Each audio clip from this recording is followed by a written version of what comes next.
Okay, I'm going to explain how to get the right answer for question 1a and question 1b.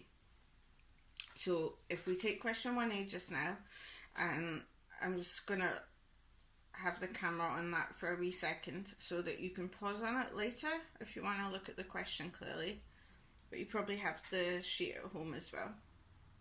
So the first thing you want to do is look at the time signature itself and work out what it means. So the 4 at the top is telling you that there are 4 beats in every bar, and the 8 at the bottom is telling you that there are quaver beats. If you have, for the bottom numbers, if you have 2 at the bottom, then you have minim beats. If you have 4 at the bottom, you have quartet beats. Oops, I drew that the wrong way. And if you have an 8 at the bottom, as we've seen already, then you have quaver beats. So the first thing I have to do now is identify where the 4 beats are in this. If you find it difficult, one thing to do is draw pies, like we probably talked about, and remember that each pie here equals a quaver.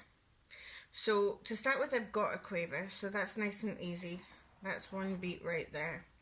Now I've got semiquavers here. If a quaver is a whole, then a semiquaver is half a quaver, so it's going to be equal to half of that pie. So I've got 1 there, and then I've got another 1 there, so that's me filled up another beat. So there's my beat 2.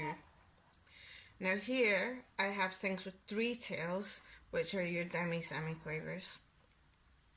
So if a semiquaver divides it into halves, this is going to half it again. So we draw across there, and that gives us quarters.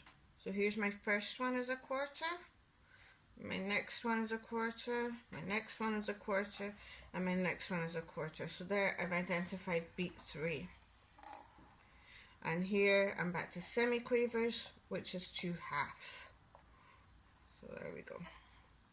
I have a bar line at this point, and then I know I'm going to find 4 beats. So first of all, I've said that it's a quaver, so half of a quaver is a semiquaver, another semiquaver, so that's 1 beat. And now here's my demi-semiquavers here. So we said that they are a quarter each of a quaver pie, and another one. And we have a semiquaver, so that's a whole half there. So that's my beat 2. And these are both quavers themselves, so that's nice and easy, my beat 3 and 4. So now I've found my 4 beats, so I'm gonna take this out here so that I can write the numbers in. So I will write, I have beat 1, 2, 3, 4. 1, 2, 3, 4. Now the top number in a time signature can either be duple, triple, or quadruple. So duple is 2 beats in the bar, triple is 3 beats, and quadruple is 4 beats. So this one's quadruple.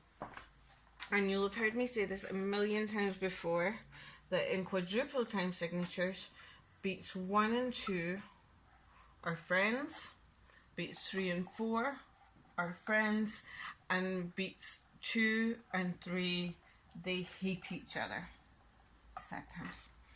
So when we come to beam this together, we can beam 1 and 2 and 3 and 4, and 1 and 2 and 3 and 4, and I'm going to show you how we do that in this time signature.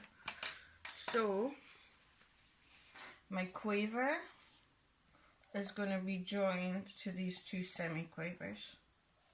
There we go. And then I have 4 demi-semiquavers, like that.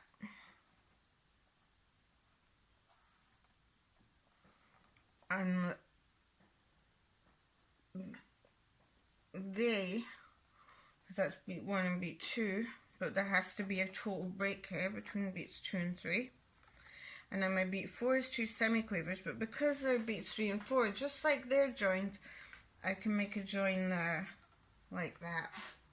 So now we can clearly see beats 1 and 2, and beats 3 and 4. Oops, the daisies, 4. And the next bar, I have my beat 1, and here's my beat 2.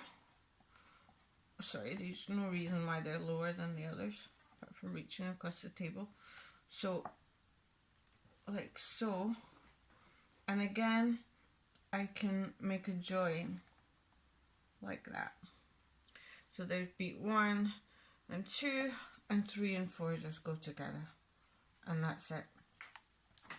So the next one, we're going to take exactly the same approach. We'll go through it a little bit quicker. So here is beat 1, 2. This is a little bit awkward because beat 3 is the quaver, but the dot is kind of extraneous to that. So beat 4 is like the dot plus them. But if you remember that beats 3 and 4 are friends, it's not really going to give us any issues because we're going to have to join them up anyway. So here's 2 demi-semiquavers. That's only half a beat because they're the same as 1 semiquaver, but there's another semiquaver rest there, so that's beat 1, beat 2, beat 3 and 4. And then here we have again a semiquaver and 2 demi-semiquavers, 2 demi-semiquavers and a semiquaver and a crotchet. The crotchet stays all on its own, so beat 1, 2, 3, 4, 1, 2, and the crotchet is both beats 3 and 4. But again, that's fine because they're friends. So if we write that out as an answer, I should put a time signature in there, it would make more sense. Then we have 2 semiquavers and a quaver, like so. And then I have my dotted semiquaver joined onto my 2 demi-semiquavers, like so, a bar line. And I have my 2 demi-semiquavers, like that, and my semiquaver rest, and a quaver here. Now it wouldn't be entirely wrong if you instead did that. That's not wrong because it's beats 1 and 2 and they're friends, but I personally would do it like that just because they are separate beats. And then 3 and 4 like so. And my last one, I have a semiquaver and 2 demi-semiquavers, 2 demi-semiquavers and a semiquaver, and they are beats 1 and 2. So because of that, I'm going to join them up like that, and finally a crotchet like so, and that's it.